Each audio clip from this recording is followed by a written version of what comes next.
अवधूत चिंतन श्री गुरुदेव दत्त। श्री स्वामी समर्थ महाराज की जय। तर आपलं प्रश्नोपनिषद चालू आहे आणि प्रश्नोपनिषदामध्ये आपला पाचवा प्रश्न आपण सुरू केलेला आहे। पाचवं प्रकरण आणि पाचव्या प्रकरणामधले 5 मंत्र झालेले आहेत। तर पुढचे 5 मंत्र आज 6 मंत्र आहेत, मला वाटतं 11 आहेत एकूण। तर ते आपल्याला पुढे घ्यायचे। तर मागच्या वेळेस जो 5वा प्रश्न जो होता तो विषय असा होता की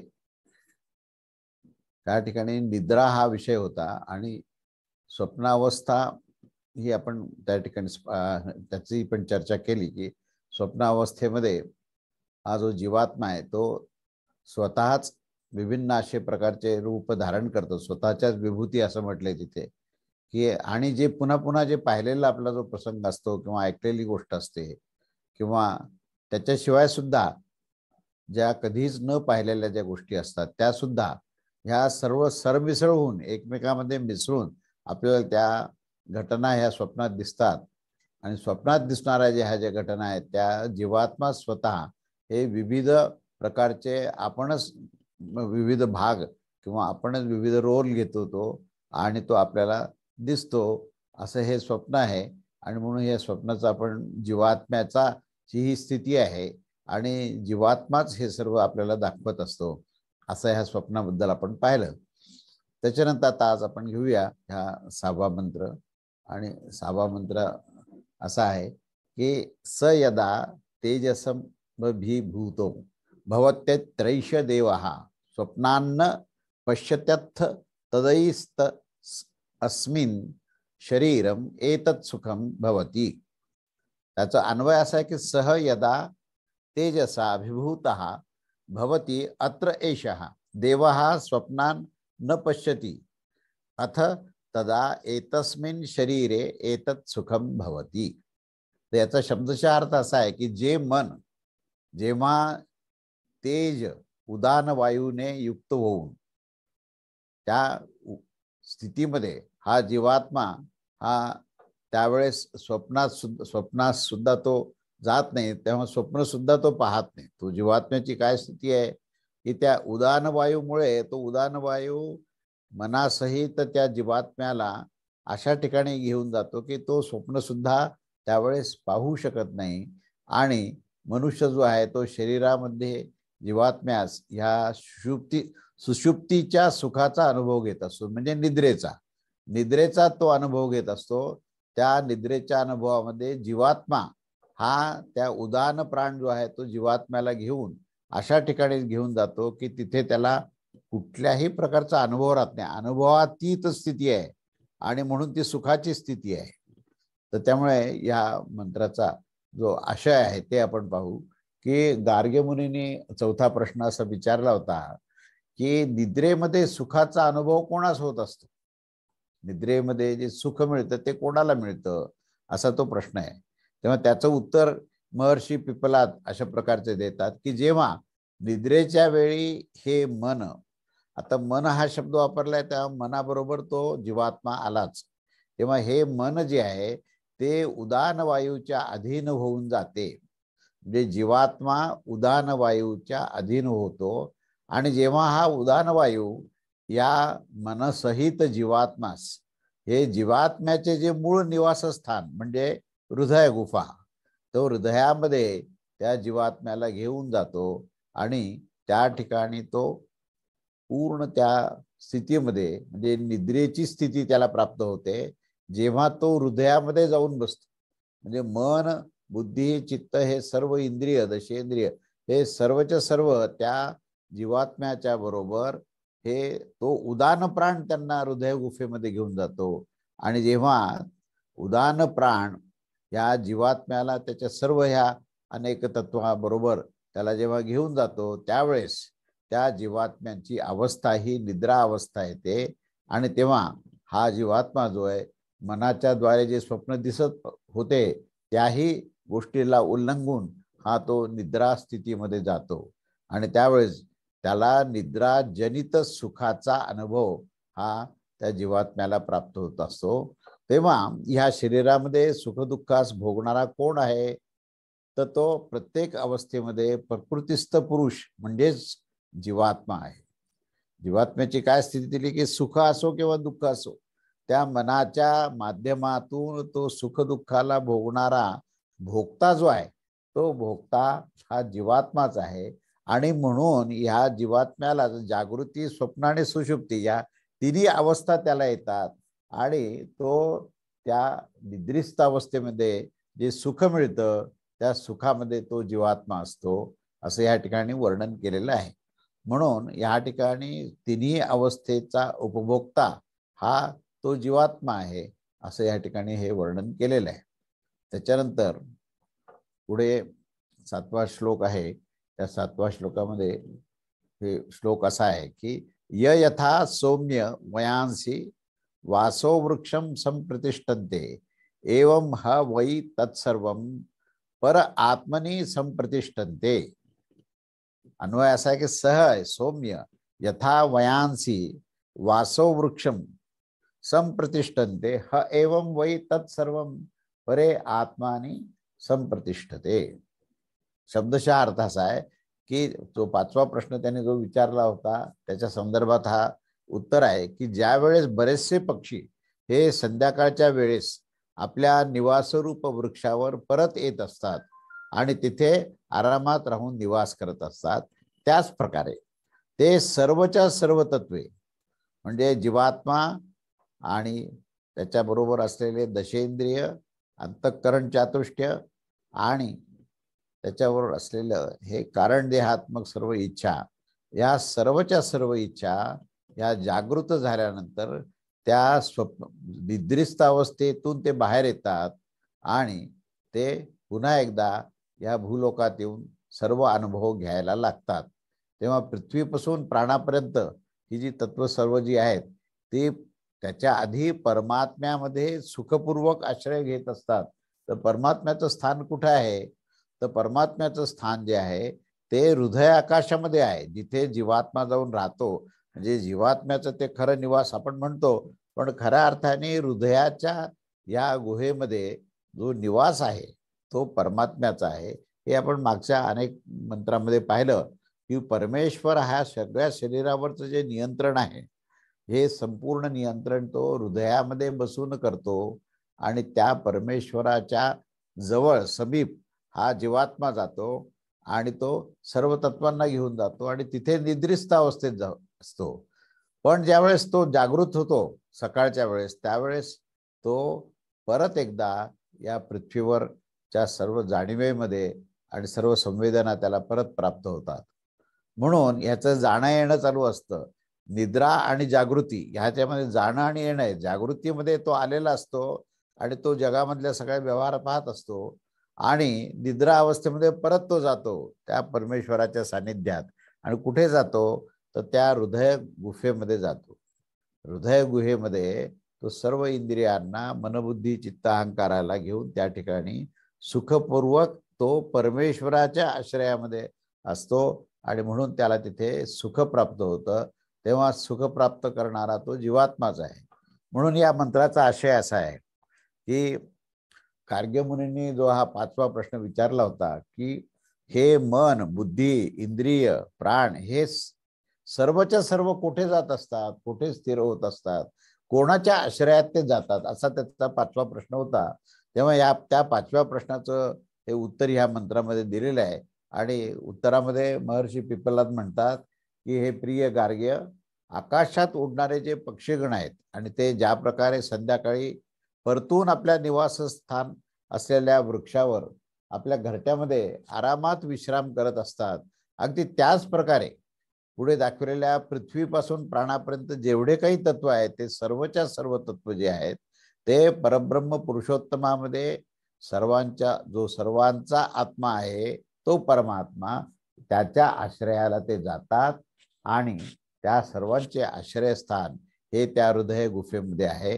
त्या ठिकाणी ते जातात, तिथे ते विश्राम करतात आणि तीच ती निद्रिस्त अवस्था आहे. ज्या निद्रिस्त अवस्थेमध्ये त्यांना सुख मिळतं. सुख मिळण्याचं मूळ कारण असं आहे की एक तर अहंकार तिथे जातो म्हणजे माणसाला सुख केव्हा केव्हा मिळू शकतं याच्यातून आपल्याला निष्कर्ष काढता येतो की जेव्हा तो निद्रेमध्ये जातो तेव्हा तो निरहंकारी होतो.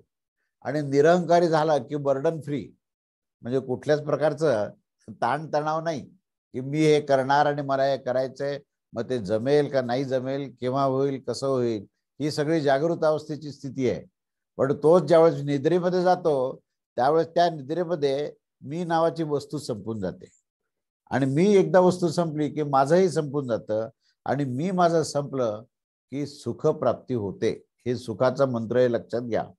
मग तुम्ही जागृत अवस्थेमध्ये जर निरंकारी व्हाल तर ते निद्रेचं सुख तुम्हाला जागृत अवस्थेमध्ये सुद्धा मिळू शकतं. तर ही निरंकारी स्थिती म्हणजेच ब्रह्मस्थिती आहे. म्हणून खऱ्या अर्थाने निद्रा ही ब्रह्मस्थिती आहे. पण तिथे अविद्या असल्यामुळे त्याला तमोगुण प्रधान ब्रह्मस्थिती असं म्हणतात. खरं सांगायला ब्रह्मस्थिती आणि तमोगुण हे एकत्र येऊ शकत नाहीत. पण त्या ठिकाणी निद्रा अवस्था ही तमोगुण प्रधान काय आहे, कारण ती अविद्येने भरलेली आहे. आणि निद्रेची आवड हीच मुळातून तमोगुणाची गोष्ट आहे. पण त्याला ब्रह्मस्थिती सुद्धा थोडंसं सांगितलंय. का म्हटलंय, कारण ती निरंकारी स्थिती आहे. त्या ठिकाणी जीवभाव नष्ट झालेला आहे. ज्यावेळेस जीवभाव नष्ट होतो तेव्हा ब्रह्मस्थिती प्राप्त होते, आत्मस्थिती प्राप्त होते आणि मनुष्य परब्रह्म परमेश्वराच्या सानिध्यात तो त्या ठिकाणी येतो. म्हणजेच तो आनंदी होतो, सुखी होतो. म्हणून सुखी होण्याचा जर मंत्र तुम्हाला याच्यातून समजून घ्यायचा असेल तर सुखी तोच होऊ शकतो जो निरंकारी आहे. जो निर्गुण निराकार तत्वाशी एकरूप केव्हा होतो, त्या अहंकाराला सोडल्यानंतर होतो. अहंकारातूनच सगळे त्रिगुण आहेत. या त्रिगुणाची उपलब्धी तुम्हाला कशामुळे झाली, अहंकारामुळे झाली. त्रिगुणातून ज्यावेळेस अहंकार वजा होतो ना तर शेष काय राहतं, तर सच्चिदानंद तत्व राहतं. म्हणून त्या सच्चिदानंद तत्वाला अहंकाराचा स्पर्श एकदा झाला की तो त्रिगुणात येतो आणि त्या त्रिगुणातून अहंकार काढला की तो सच्चिदानंद त्या ब्रह्मस्थितीमध्ये तो जातो. तर हे रहस्य या मंत्राच्या निमित्ताने आपल्याला समजलं पाहिजे. आणि आपण प्रयत्न असा केला पाहिजे की आपल्या सगळ्या जाणीवेमध्ये संवेदना असणं काही चुकीचं नाहीये. जाणीव असणं म्हणजे अहंकारच असायला पाहिजे असंही नव्हे. जर जाणीव असणं म्हणजे परमेश्वराची जाणीव ठेवा की तो आहे सांभाळणारा, ही जाणीव ठेवा. ती संवेदना ठेवा की तो सांभाळणार आहे, त्याची व्यवस्था आहे. त्याच्या व्यवस्थेमध्ये आपल्याला कर्तव्य करायचंय आणि बिनधास्त राहायचंय. दादा तुम्हाला सुख जे आहे ते सगळीकडे सुखच सुख मिळेल. आणि ज्यावेळेस असं वाटेल तुम्हाला की मी करणार आहे, माझ्यावर जबाबदारी आहे, माझ्याकडनं हे होईल का नाही होईल, हे समजायचं की दुःखाला सुरुवात झालेली, समस्येला सुरुवात झालेली. म्हणून त्या समस्येचं मूळ कारण इथे हुडकून काढलेलं आहे की तो जीवात्मा सुखी केव्हा होतो, परमात्म्याच्या खरोखर तो समीप गेला, त्याच्याशी एकरूप झाला की तो सुखी झाला. असं या 6व्या आणि 7व्या मंत्राचा आपण निष्कर्ष काढू शकतो. आता पुढे आपण जाऊया. 8व्या मंत्रात काय म्हणतात ते बघा. पृथ्वीच पृथ्वी मात्राच्या पश्चापो मात्राच तेजश्च च वायुश्च वायु मात्राच आकाशाश्च आकाश मात्राच चक्षुश्च द्रष्टव्यम च श्रोत्रम च श्रोत्रव्यम च घ्राणम च घ्रातव्यम च रसश्च रसयितव्यम च त्वक्च स्पर्श इतव्यम च वाक्च वक्तव्यम च हस्तौ चादातव्यम चोपस्थश्चानंद इतव्यम च पायोश्च विसर्जयति व्यम च पादौ च गंतव्यम च मनश्च मनाव्यम च बुद्धिश्च बोधव्यम च अहंकार कर्तव्यम च चित्तं च चेतयितेत्वं च तेजश्चं विद्यो इतव्यम च प्राणश्च विधारतिव्यम च. असा हा मोठा मंत्र आहे जरा. आणि त्याच्यामध्ये प्रत्येक इंद्रियाचं जे तन्मात्रा आहेत ते सांगितलंय. तेव्हा आता आम्ही अन्वय वाचतो त्यात जास्त स्पष्ट होईल. पृथ्वीच पृथ्वी मात्राच आपहाच आपो मात्राच तेजहाच तेजो मात्राच वायुच वायु मात्राच आकाशः च आकाश मात्राच चक्षुः च द्रष्टव्यम च श्रोत्रम च श्रोत्रव्यम च घ्राणम घ्रातव्यम च रसः च रस इतिव्यम च त्वक्च स्पर्श इतव्यम च वाक्च वक्तव्यम च हस्ती च आदात व्यम च उपस्थ च आनंद इतव्यम च पायोः विसर्जन इतव्यम च पादौ च गंतव्यम च अहंकारः च अहम कर्तव्यम च चित्तम च चेतयितव्यम च तेजः च विद्योतयितव्यम च प्राणः च विधारतिव्यम च. आता याचा शब्दशः अर्थ असा आहे की पृथ्वी आणि त्याची तन्मात्रा ही सूक्ष्म गंध देखील, जल आणि रस तन्मात्रा देखील, तेज आणि रूप तन्मात्रा देखील, वायू आणि स्पर्श तन्मात्रा पण, आकाश आणि शब्द तन्मात्रा पण, नेत्र इंद्रिय आणि पाहण्यात येणाऱ्या वस्तू पण, श्रोत्र इंद्रिय आणि ऐकण्यात येणारी वस्तू पण, घ्राणेंद्रिय आणि वास घेण्यात येणारी वस्तू पण, रसना इंद्रिय आणि रसनेचा विषय पण, त्वक इंद्रिय आणि स्पर्शात येणारी वस्तू पण, वाक इंद्रिय आणि बोलण्यात येणारे शब्द पण, दोनही हात आणि पकडण्यात येणारी वस्तू पण, उपस्थ इंद्रिय आणि त्याचा विषय पण, गुदा इंद्रिय आणि त्याचा विषय पण, गुदा इंद्रिय आणि त्याच्याद्वारे परित्याग योग्य वस्तू पण, दोनही चरण आणि गंतव्य स्थानापर्यंत पण, मन आणि मनात येणाऱ्या वस्तू पण, बुद्धी आणि जाणण्यात येणारी वस्तू पण, अहंकार आणि त्याचे विषय पण, चित्त आणि चिंतनामध्ये येणारी वस्तू पण, प्रभाव आणि त्याचा विषय पण, प्राण आणि प्राणाच्या द्वारे धारण केले जाणारे पदार्थ पण, हे सर्वच्या सर्व परमेश्वराच्या आश्रयाला असतात. आणि याचा आशय आता असा आहे की ह्या मंत्रात ही बाब सांगितली आहे की स्थूल आणि सूक्ष्म ही पंचमहाभूते, स्थूल पंचमहाभूते आकाश, वायू, अग्नी, जल आणि पृथ्वी. सूक्ष्म पंचमहाभूते काय आहेत? शब्द, स्पर्श, रूप, रस आणि गंध असे हे स्थूल पंचमहाभूत आणि सूक्ष्म पंचमहाभूत असे. आणि 10 इंद्रिय त्याच्याशिवाय 10 इंद्रिय, 5 कर्मेंद्रिय आणि पंच ज्ञानेंद्रिय, हे 10 इंद्रिय आहेत. आणि त्यांचे जे विषय आहेत ते विषय त्याच्याशिवाय 4 प्रकारचे अंतःकरण आणि त्यांचे विषय, तसेच 5 भेद असणारे प्राणवायू. आणि हे सर्वच्या सर्व हे कोणाच्या आश्रयाला असतात? तर परमात्म्याच्या आश्रयाला असतात. एवढी मोठी यादी दिली. ही यादीचं हे कुठे असतात हे सांगण्याकरता यादी दिली आहे. त्यामुळे शेवटी हे सर्वच्या सर्व हे परमात्म्याच्या आश्रयात असतात असे इथे सांगायचं आहे. आणि स्थूल पृथ्वी आणि त्याचं कारण गंध तन्मात्रा, स्थूल जल तत्व आणि त्याचं रस तन्मात्रा, ह्या प्रत्येक महाभूताची ही तन्मात्रा आहे. पंचविषय जे आहेत हे 5 महाभूताचे जे आहेत हे तन्मात्रा म्हणजे काय? तन्मात्रा म्हणजे मेजरिंग युनिट. हे किमान जे काही ज्या युनिटमध्ये मोजता येईल. तर जसं पृथ्वी ही कशामध्ये मोजता येते? तर गंध तन्मात्रामध्ये मोजता येते. स्थूल जल कशात मोजता येतं? तर त्याची रस तन्मात्रात मोजता येते. तेज तत्व आणि त्या तेज तत्वाची तन्मात्रा ही रूप तन्मात्रा आहे. आणि ते सर्व आपल्या कारणासहित पुढे स्थूल वायू तत्व आणि त्याचे कारण जे आहे ते स्पर्श तन्मात्रा, स्थूल आकाश तत्व आणि त्याचे कारण जे आहे ती शब्द तन्मात्रा, हे सर्व इत्यादी आपल्या कारणासहित पंचमहाभूत व नेत्रेंद्रिय आणि त्याच्याद्वारे पाहण्यात येणाऱ्या वस्तू, श्रोत्रेंद्रिय आणि त्याच्याद्वारे जे ऐकण्यात येणारे वस्तू, घ्राणेंद्रिय आणि त्याच्याद्वारे वास घेण्यात येणारे वस्तू, रसनेंद्रिय आणि त्याचा स्वाद घेण्याच्या येणारे खारट, गोड वगैरे अशा प्रकारचे स्वाद असणारे जे पदार्थ, हे रसयुक्त पदार्थ, आणि त्वचा इंद्रिये म्हणजे ज्याच्याद्वारे स्पर्श करण्यात येतो सर्व पदार्थ, वाक इंद्रिय आणि त्याच्याद्वारे बोलले जाणारे शब्द, दोनही हात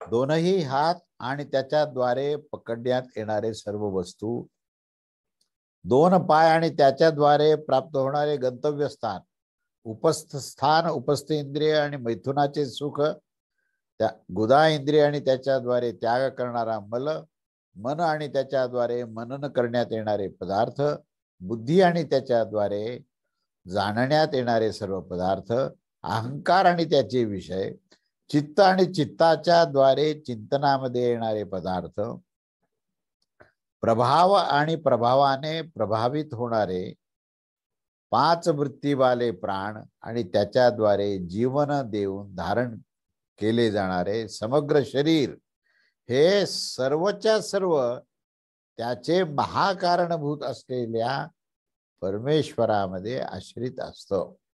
हा त्याचा अर्थ आहे. म्हणजे हे सर्व आहेत कुठे, कोणाच्या आश्रयाला आहेत, तर ते परमेश्वराच्या आश्रयाला आहेत. हा त्याचा गाभा आहे. म्हणजे आपल्याला याच्यामध्ये काय बोध घ्यायचा आहे हे समजणं आवश्यक आहे. आपण जे म्हणतो ना की बुवा हे घर मी बांधलंय किंवा हे माझं शरीर आहे आणि याचं मी नियंत्रण करतो, हे सर्व माझ्या आश्रयाला सगळे आहेत. आपण म्हणतो की माझ्या आश्रयाला काही माणसं मी ठेवलेत, म्हणजे आपण काय म्हणतो, हे माझ्या आश्रयाला हे लोक आहेत. ही जी काही आपली धारणा आहे ना, ती कशी चुकीची आहे हे आपल्याला समजणं आवश्यक आहे. ही संबंध ब्रह्मांडातली जी व्यवस्था आहे ना, म्हणजे ज्याच्यामध्ये सर्व क्रिया आहेत, ज्या सर्व तत्व आहेत आणि हे संबंध ब्रह्मांड व्याप्त, हे सगळ्या प्रकारचे पंचमहाभूत, सूक्ष्म पंचमहाभूत, पंच ज्ञानेंद्रिय, पंच कर्मेंद्रिय, पंच प्राण, पंच तन्मात्रा, ह्या सगळ्याच्या सगळ्या गोष्टी ह्या परमेश्वराच्या व्यवस्थेमध्ये आहेत. हे समजून घ्या. ह्या आपल्या व्यवस्थेमध्ये नाही आहेत. मग आपलं काय काम आहे, तर आपलं कर्तव्य करायचं काम, हे समजणं हे अत्यंत महत्वाचं आहे. आणि हे समजल्यावर दुःख जाईल तुमचं. दुःखाचं मूळ कारण इथे सांगितलंय की आपण असं म्हणतो की माझ्या आश्रयाला हे सगळे आहेत आणि मी यांना सांभाळतो.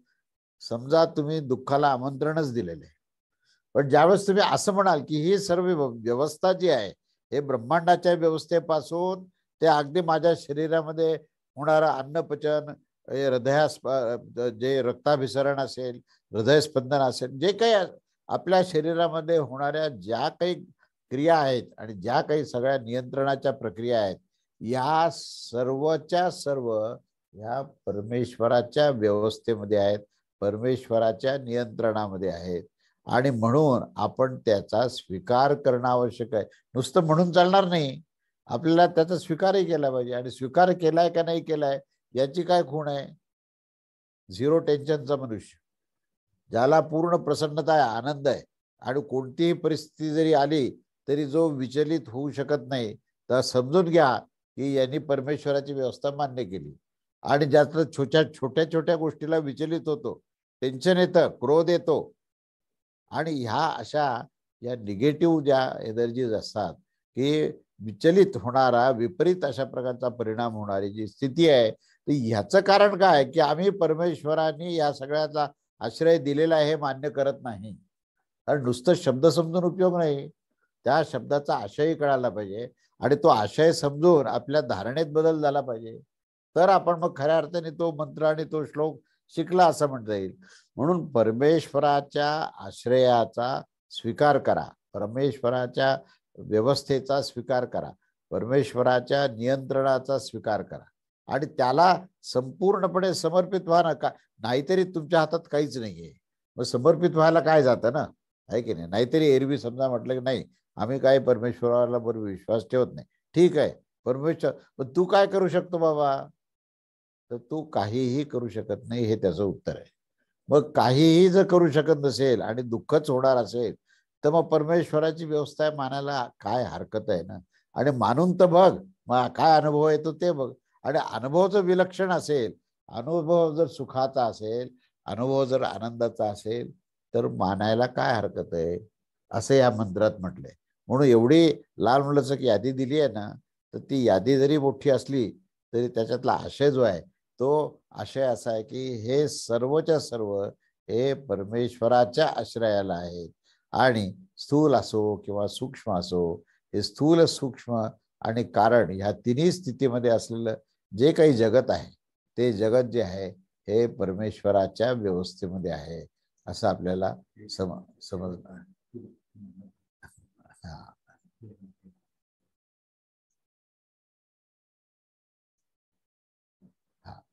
असा हा आपण 8वा मंत्र पाहिला.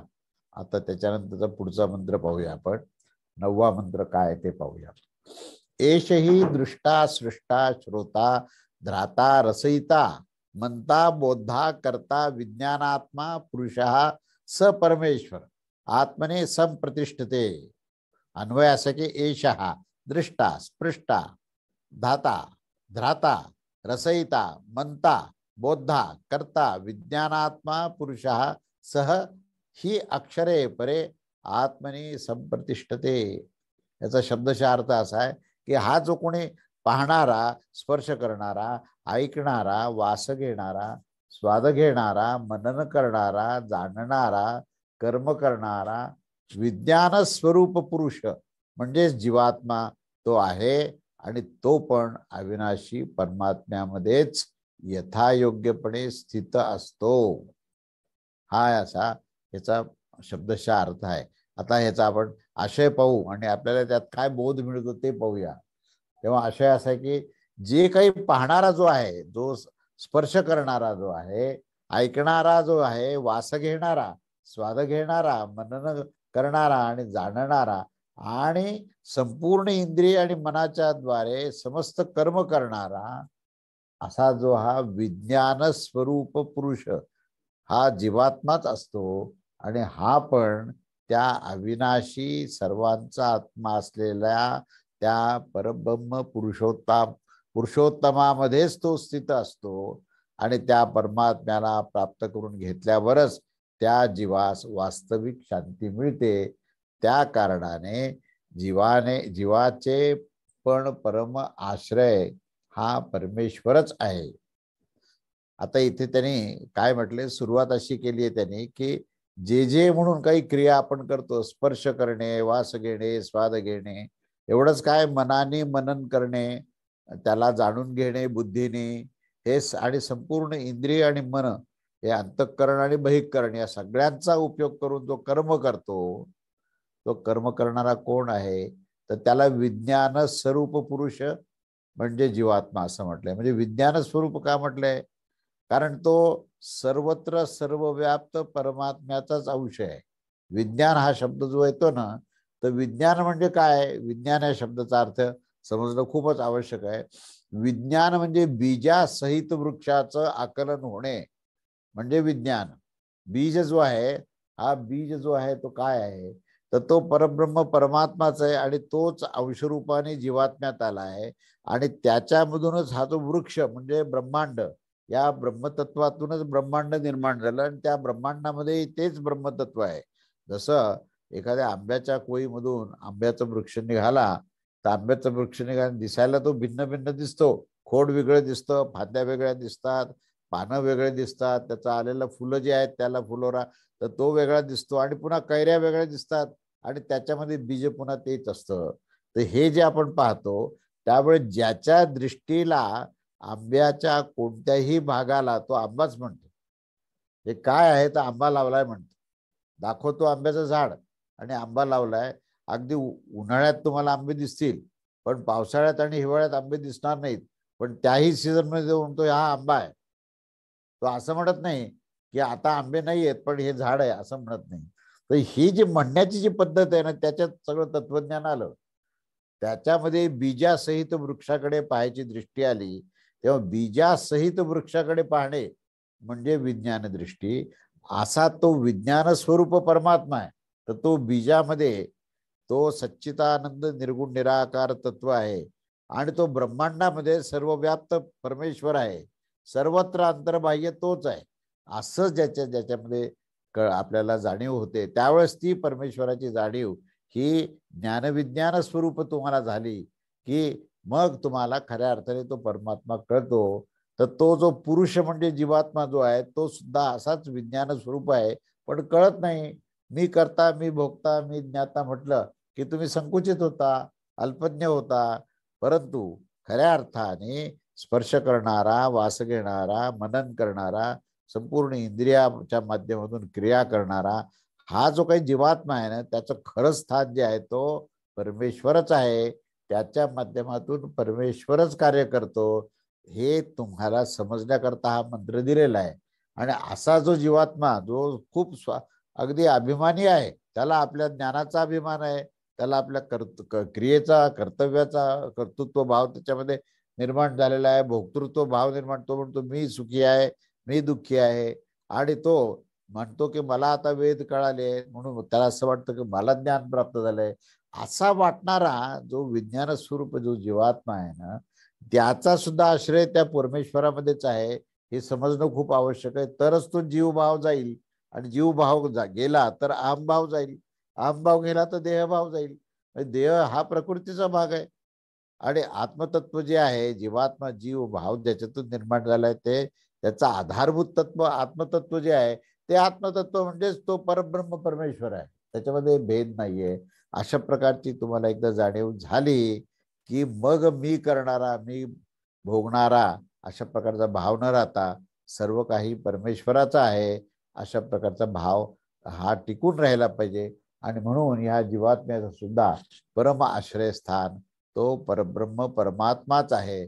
अशा प्रकारे ह्या ठिकाणी विस्ताराने त्याचं वर्णन केलंय, आणि प्रत्येक ठिकाणी तेच पुन्हा पुन्हा सांगितलंय की सगळ्याचा आश्रय जो आहे तो परमात्मा आहे. त्यामुळे होणारी क्रियेमध्ये जरी दिसायला डोळ्याने परमेश्वर जरी नसला, तरी असायला मात्र तोच आहे. दिसणं आणि असण्यातला भेद एकदा संपला की परमात्मा समजायला लागतो. आपल्याला जे दिसतं त्याला आपण खरं म्हणतो, आणि काय हे आपण समजून घेत नाही, आणि म्हणून सगळ्या प्रकारच्या समस्या निर्माण होतात. म्हणून जे दिसतं ना, त्याच्यामध्ये काय आहे हे पहा, आणि जे दिसण्यामध्ये काय आहे हे जर कळालं, तर जो दिसतं त्याच्यामध्ये तो परमात्मा आहे हे लक्षात येईल. म्हणून आहे तो परमात्मा, आणि दिसते ती प्रकृती, दिसणारं जग आहे, दिसणारं शरीर आहे. तर त्या दिसणाऱ्यालाच केवळ सत्य न मानता दिसणाऱ्यामध्ये असणारा जो परमात्मा आहे ते समजून घेतला पाहिजे. त्या परमात्म्याच्या आधारावर ह्या दिसणाऱ्या गोष्टी आहेत हे आपल्याला एकदा कळालं की ते परमेश्वराचं आणि त्या जीवात्म्याचा संबंध आपल्याला कळायला लागेल. आणि म्हणून इथे जीवात्म्याचं जे काही आश्रयस्थान आहे तो परमात्माच आहे असं इथे सांगितलंय. त्याच्यानंतर आता पुढच्या मंत्रामध्ये जाऊ आपण. 10व्या मंत्रामध्ये 10वा मंत्र असा आहे की परमेवाक्षरम प्रतिपद्यते स योह वै तदच्छायम शरीरम अलोहितम शुभ्रक्षरम वेद्यते यस्तु सौम्य स सर्वज्ञः सर्वो भवति तदेशप श्लोक. ह अन्वय असा आहे की ह यह वै तत् अच्छायम अशरीरम अलोहितम शुभ्रम अक्षरम वेदयते सह परम अक्षरम एव प्रतिपद्यते सौम्य यह तू एवं सह सर्वज्ञः सर्वः भवति तत् एषः श्लोकः. याचा अर्थ असा आहे की निश्चितच जो कोणी त्या छायारहित, शरीररहित, लाल पिवळा इत्यादी रंगाने रहित, विशुद्ध अविनाशी असा हा जो निश्चयपूर्वक म्हणता येईल की जो कोणीही मनुष्य त्या छायारहित, शरीररहित, लाल पिवळे इत्यादी रंगापासून रहित, विशुद्ध अविनाशी परमात्म्यास जाणून घेत असतो, तो परम अक्षर परमात्म्यासच प्राप्त होऊन जातो. यामध्ये थोडा सुद्धा संशय नाही. तेव्हा हे सौम्य, जो कोणीही कसाही असेल, अर्थात जो पण त्या परब्रह्म परमात्म्यास प्राप्त करून घेत असतो, तो सर्वज्ञ आणि सर्वरूप होऊन जातो. अशा या विषयाबद्दल निम्नलिखित पुढे येणाऱ्या या ऋचा आहेत. तेव्हा या ठिकाणी असं म्हटलेलं आहे की ह्या श्लोकामध्ये असं प्रतिपादन केलं आहे की जे काही तुम्हाला दिसतं पण त्याच्याशिवाय, म्हणजे त्याने शरीर रहित असं म्हटलंय, छाया रहित असं म्हटलंय, रंगारहित असं म्हटलंय. असं जे रहित हा जो शब्द वापरला आहे त्याचा अर्थ असा आहे की विशुद्ध परमात्मा जो आहे तो कुठल्याही प्राकृतिक गोष्टीला तो अवलंबून नाही, कोणत्याही प्राकृतिक वस्तूमुळे तो दिसतो किंवा तो असतो असं म्हणता येणार नाही. तर त्याच्याशिवाय आहे तो परमात्माच आहे. म्हणजे आम्ही काय म्हणतो की बा अमुक एक रंग, लाल रंग असणारी ही वस्तू आहे, किंवा आता हा शरीर असा आहे आणि या माणसाची ही छाया अशी आहे. म्हणजे आहे आहे हा जो शब्द आपण वापरतो ना, तर तो कशाच्या संदर्भात वापरतो, तर दिसणाऱ्या दृश्याच्या संदर्भात आपण आहे हा शब्द वापरतो. व्यवहारामध्ये आपण आहे शब्द असं वापरतो. मग हे जर नसेल, याच्या विरहित काही आहे का, तर आमची कल्पना जात नाही. फार फार तर आपण म्हणून आकाश आहे, म्हणजे अगदी सगळंच काढलं वजा केली तर शेष आकाश आहे. इथपर्यंत विज्ञान सुद्धा इथपर्यंत पोहोचलेलं आहे की पोकळी आहे, स्पेस. आता स्पेसच्या रहित काय, ती ही कल्पनाच करू शकत नाही. कारण वस्तू शेवटी काय आहे की जोपर्यंत दिसते तोपर्यंत आहे असं म्हणतो आपण, आणि दिसत नाही की आता नाही आहे इथपर्यंत म्हणतो. आपली झेप कुठपर्यंत आहे, तर डोळ्याने दिसणाऱ्या दृश्यापर्यंत आपली झेप आहे. आणि ती झेप जास्तीत जास्त कुठपर्यंत जाईल, तर पंचमहाभूतातल्या आकाश तत्वापर्यंत जाईल ती. त्याच्यानंतर आकाश जो नसेल तर काय, तर तो म्हणजे नाही, असं होणार नाही. काही जरी असलं तरी आकाश हे असणारच आहे. आकाश कधीच नष्ट होत नाही. इथपर्यंत आपली मर्यादा आहे. ती मर्यादा उल्लंघून या ठिकाणी या मंत्रात सांगितलंय की जिथे छायाही नाही, वस्तूच काय पण वस्तूची छायाही नाहीये आणि रंगही नाहीये, त्या ठिकाणी कुठल्याही प्रकारचं चिंतन करणारं हे शरीर किंवा मन, बुद्धी, चित्त, अहंकार, पंचज्ञानेंद्रिय, पंचकर्मेंद्रिय धारण करणारं शरीर सुद्धा नाहीये. आता नाही नाहीची यादी केवढी मोठी आहे. तर हे सगळं सांगत असताना हे जे नाही जिथे आहे सगळं ज्यावेळेस नष्ट होतं त्यावेळेस जे शेष राहतं, शेष हा शब्द महत्वाचा, तर शेष जो राहतो त्यालाच परमात्मा असं म्हटलंय. तोच परमात्मा आहे. आणि त्या परमात्म्याला म्हणजे अशा पद्धतीने जो जाणून घेईल की हे काही नाही आहे बरं काय, की दिसणारं जे दृश्य आहे ते दृश्य हे केवळ भासमान दिसणार आहे, कारण ते टिकतच नाही ना. अहो त्याला आहे म्हणाला अस्तित्व पाहिजे ना. आणि अस्तित्वाची व्याख्या काय मला सांगा. अस्तित्व त्यालाच म्हणता येईल जे टिकतं, त्याला अस्तित्व म्हणता येईल. जे मिटतं त्याला तुम्ही अस्तित्व म्हणाल का? की आत्ता दिसल्यासारखं पाहिल्यासारखं वाटतं आणि लगेच दुसऱ्या क्षणी जर ते नष्ट होत असेल तर त्याला तुम्ही अस्तित्व म्हणाल का? आता तुम्ही एखादी वस्तू 1 वर्ष 2 वर्ष 100 वर्ष पाहाल तर तो ब्रह्मांडाच्या दृष्टीने तो क्षण सुद्धा नाहीये. म्हणजेच काय की ते क्षणभंगूर आहे. ते दिसतं परंतु राहत नाही, दिसतं परंतु नसतं. अशी जी स्थिती आहे तर त्या स्थितीचं वर्णन केलं की हे सर्व काही जरी दिसत असलं तरी ते नष्ट होणार आहे. आणि नष्ट होणारा जर असेल तर त्याला आपण नाहीच म्हणू ना.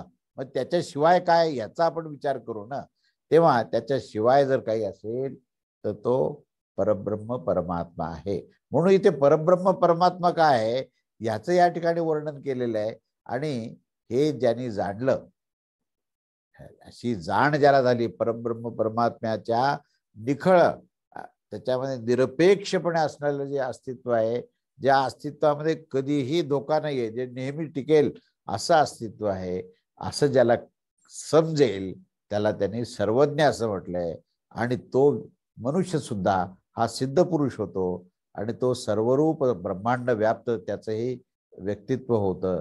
त्याच्याही सर्व मर्यादा संपून तोही परब्रह्म परमेश्वराशी एकरूप होतो.